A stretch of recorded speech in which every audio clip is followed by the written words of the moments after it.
नमस्कार बच्चों, मैं अमरनाथ झा आपके समक्ष कक्षा 8वीं का गणित का वर्कशीट संख्या 13 लेकर के उपस्थित हूँ। यह दिनांक 6 सितंबर 2021 के लिए है।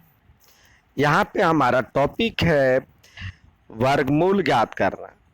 खेल बन गया गणितीय पहेली। अब ये पहेली देखें।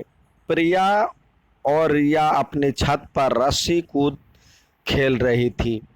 रिया ने कहा, दीदी आज हम एक नए तरीके से खेलेंगे। अब कह रही है जो कि आप एक बार रस्सी कूदना, उसके बाद मैं आपसे दो ज़्यादा रस्सी कूदूंगी।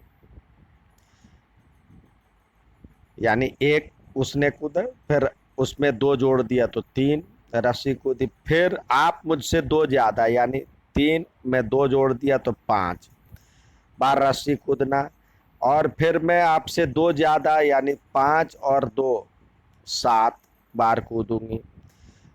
जो भी थक कर रस्सी नहीं कूद पाएगा वह हार जाएगा। प्रिया मान गई और आखिर में प्रिया ने 21 बार कूदने के बाद जब रिया को 23 बार कूदना था तो वह सिर्फ 11 बार ही कूद कर ही वक्त थक कर बैठ गई। उस कहने लगी, दीदी आप जीत गए, क्यों न हम एक जोड़े कि हम दोनों ने कुल मिलाकर कितनी बार कूदा। प्रिया ने कहा, हाँ जोड़ लो। अब देखो, प्रिया एक बार कूदी तो ये एक, फिर दो बार रिया कूदी तो एक और दो जोड़ दिया, सॉरी एक में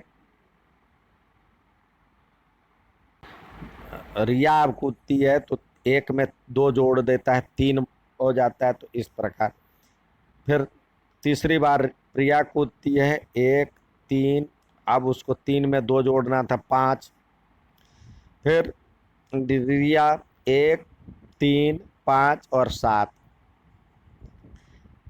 फिर 7 में दो जोड़ दिया, 9 बार इसने कूदा। फिर रिया कूदती, अब 9 तक तो हो गया था, 9 में दो और जोड़ना था 11। अब फिर प्रिया इस तरह से ये क्रम चलता गया। इसको जोड़ करके देखा तो एक का वर्ग एक, इसको जोड़ा 3 1 4 यानी 4, 2 का वर्ग होता है। प्रथम दो विषम संख्याओं का योग, यहाँ पे 3 विषम संख्या है, 5 4 9 हो गया, तो ये प्रथम 3 विषम संख्याओं का योग 3 का वर्ग होता है 9।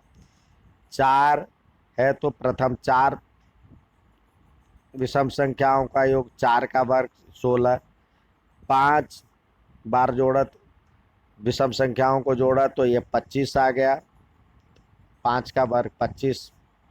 इस प्रकार लगातार प्रथम विषम संख्याओं को जोड़ करके भी वर्ग निकाला जा सकता है।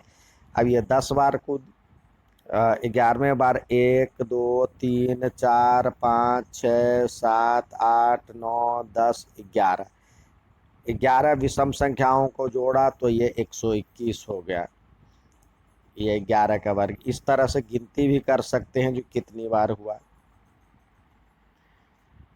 तो ये भी एक तरीका है विषम संख्या निकालने का। विषम संख्या के जोड़ के आधार पर हम वर्गमूल ज्ञात कर सकते हैं, वर्ग ज्ञात कर सकते हैं। अब इस तरीके से भी वर्ग निकाला जा सकता है। देख, अब ये दूसरी विधियां है, इस तरीके से भी हम किसी संख्या का वर्गमूल ज्ञात कर सकते हैं। बोला प्रिया, बोली वह कैसे।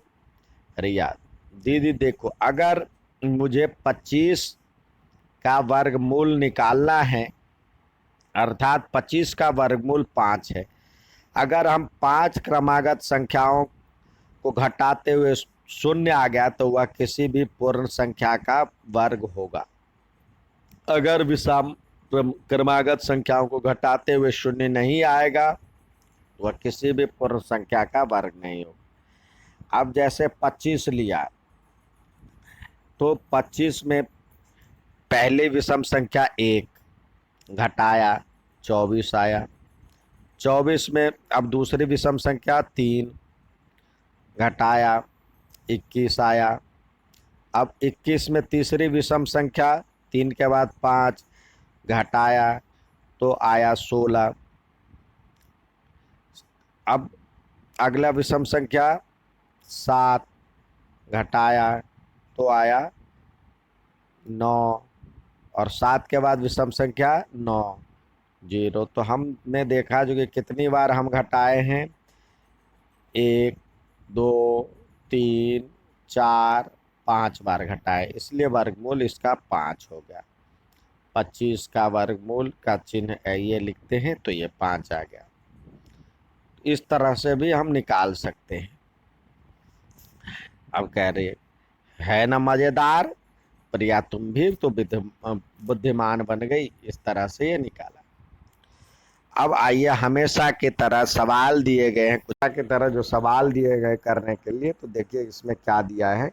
रिया और प्रिया कुल मिलाकर के कितनी बार रस्सी कूदती है। तो रिया और प्रिया जब कूदती है रस्सी तो कुल मिलाकर के यहाँ पे तो कूदती है 121 बार, ये लास्ट बार।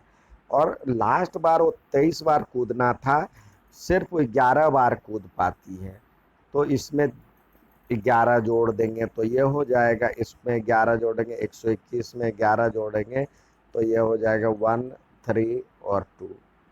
प्रिया कुल मिलाकर के कितनी बार रस्सी कूदती है। तो प्रिया देखिए यहाँ पे प्रिया पहली बार ये स्टार्ट करती है, फिर ये 5, फिर 9, फिर 13, फिर 17 और 21। इसको जोड़ते हैं, इस सभी को जोड़ते हैं तो ये होता है 66।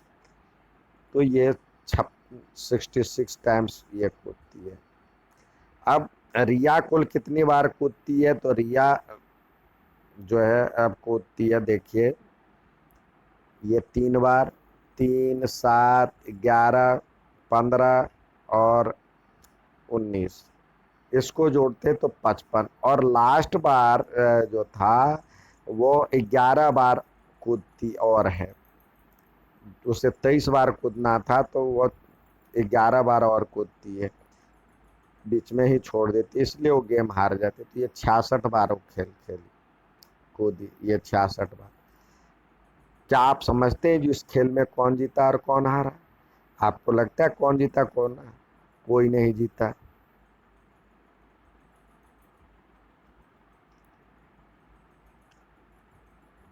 क्योंकि दोनों बराबर बार हैं, लेकिन नियम के आधार पर जो है वो हारने वाला था, एक क्राइटेरिया हार। अब जिसमें वो उसे 23 बार कूदना था, लेकिन वो प्रिया जो है रिया सिर्फ 11 बार ही कूद पाती और थक जाती। तो इस प्रकार नियम से हुआ। अब लास्ट में दिया गया है जो कि यह कौन सी संख्या पूर्ण वर्ग संख्या नहीं है, उस पे